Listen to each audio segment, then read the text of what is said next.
Hello everyone, welcome to the latest episode of the ZMan Show, and today has been a day I have been dreading for a while. Today is the day where I have to talk about the Fate series, and my brain just hurts thinking about it.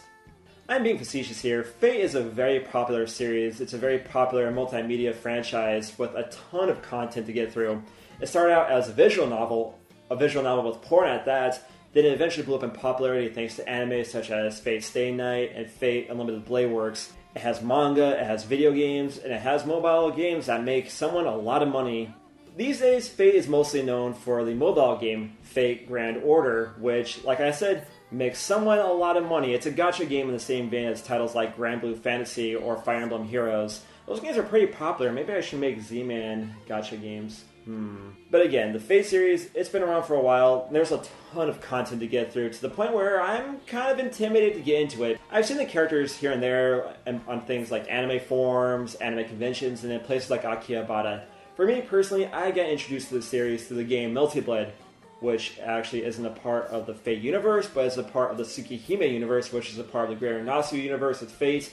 And I think I am still speaking English here. But let's ignore all of that for now, and let's talk about the game at hand today, Fate Extella Link for the Nintendo Switch. It's a Musou game, there's a lot of characters to play as, and it looked pretty cool, so I decided to check it out, and now I'm going to review it for you, the people at home.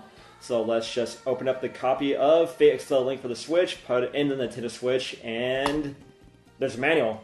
Holy crap, I haven't seen one of these in so long! A full color manual and a retail game. It's small and it's in Japanese, but they've done it. Japan once again, they made a color manual for a game in 2019. Oh my god, I'm so happy right now.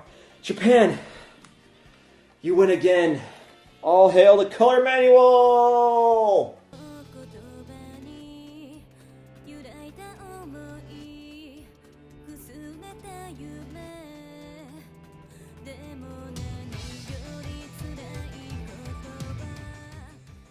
Why the opening movie runs at 3 frames per second, I do not know. Fate Extella Link runs way better than that in the actual gameplay. If I had to boil Fate Extella Link down to its core values, it would be about 70% Musou-styled action and about 30% visual novel fanservice. Makes sense, as the Fate series did start out as a visual novel. Only this time around there aren't ham-fisted hentai scenes in this game, just characters who refuse to wear bras. Extella Link follows the plot of the previous game in the Extra series, Fate Umbral Star. A game that I didn't play, so I'm a bit lost here. In fact, even if I did play Umbral Star, I would still be lost as that game follows the plot of previous Extra games, some of which didn't get translated into English, and I ain't going back to play all those games, so let's just ignore the plot for now. The general gist of the story is that there are bad guys that need slaying, servants who need masters, and koku-ichi curry that needs to be eaten, so get to it, chief. There are 26 servants to play as, each with their own fighting style and personality.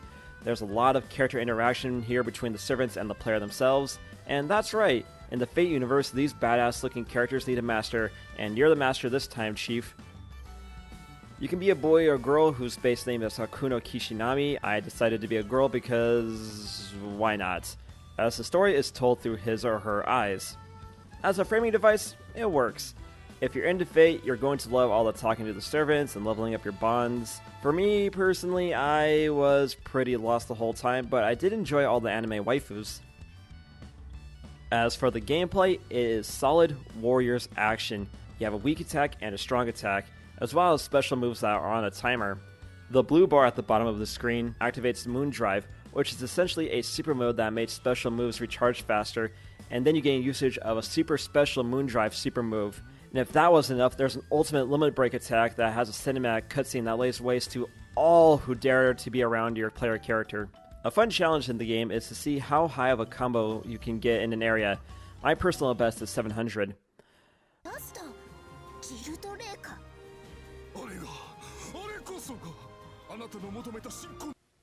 I don't know who this character is, but he is UGLY. He ain't got no alibi. He ugly. He ugly. A problem with the Warriors games is that they can get repetitive fast. Extella Link is good about mixing things up and throwing curveballs at the player.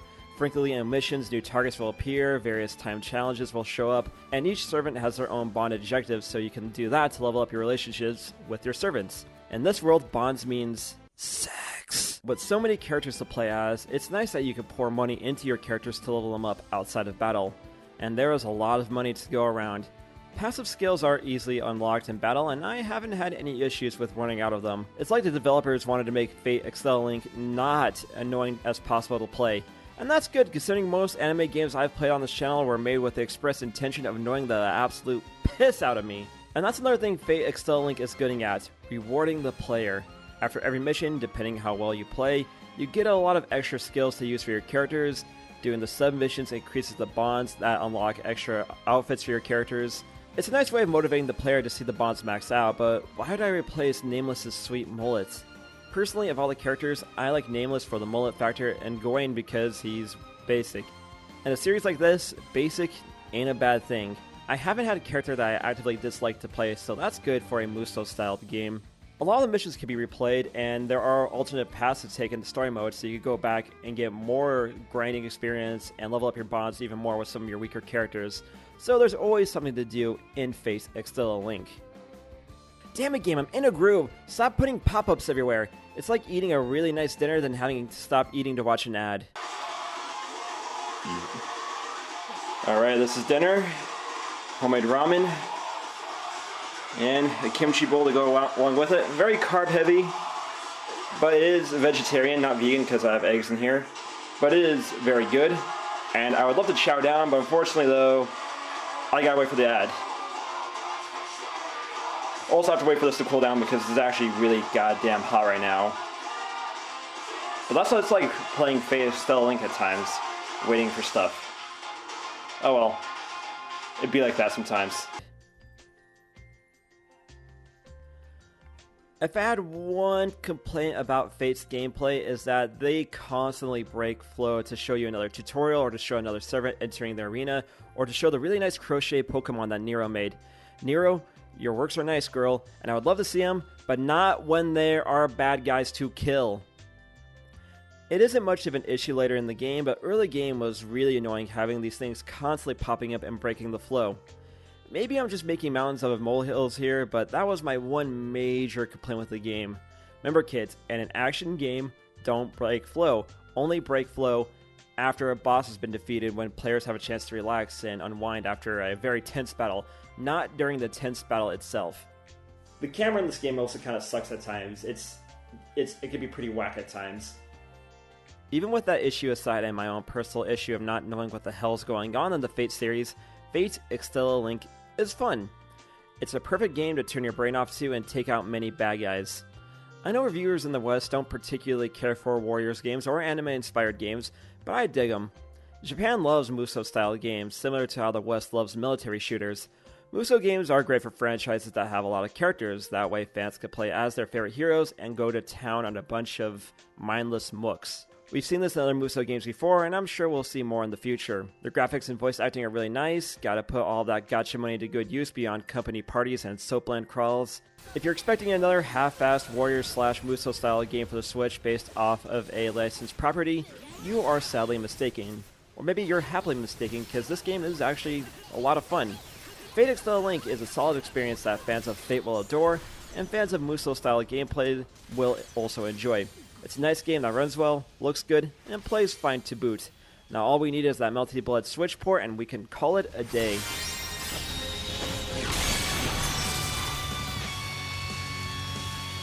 La, la, la. Marvelous! さすが私のサーバントね。お疲れ様。さすがの活躍だった。 Now, my question to you, the viewer, is if you're not into Fate, is Fate Extella Link for the Nintendo Switch or PS4 worth checking out? I'm going to say yes. I'm not into the Fate series at all, but I had a ton of fun with this game. There's a lot of content to check out.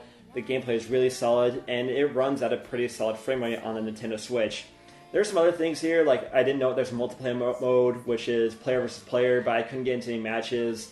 The game is a bit on the easy side. It's a bit easy to overlevel yourself, so be on the lookout for that. You might want to start the game on a harder difficulty if you're used to Muso games, but it's a fairly solid experience. So my final ranking for Fate Extella Link for the Nintendo Switch is going to be an 8 out of 10. you could give or take a point depending on your point of view, but for me, it's an 8. Yeah, the game is repetitive, and it is very intimidating for people who aren't into Fate and for people who don't really care for visual novels. But the gameplay holds it up, the presentation, the content in here, and just the sheer heart they actually put into the series and into this game in particular really holds it above the rest of anime games out there these days. If you love Fate, if you've been following the series since Tsukihime and Fate Stay Night back in the day, you're gonna love this title. If you play previous games like Fate Umbral Star, again, check this game out. And I think I'll leave it at that. Fate Extella Link, you did good, my friend. You did pretty good. And I'll leave the review at that. Thank you for watching, everybody. If you could be so kind to share the video, subscribe to the channel for more content, hit me up on Twitch, Twitter, Instagram, and Patreon at ZMangs. That would be very helpful. And I'll see you on the next episode of The ZMan Show. And I'll get to work on the ZMan Gacha experience soon. Check it out. Not really, I have no idea how to make a mobile game.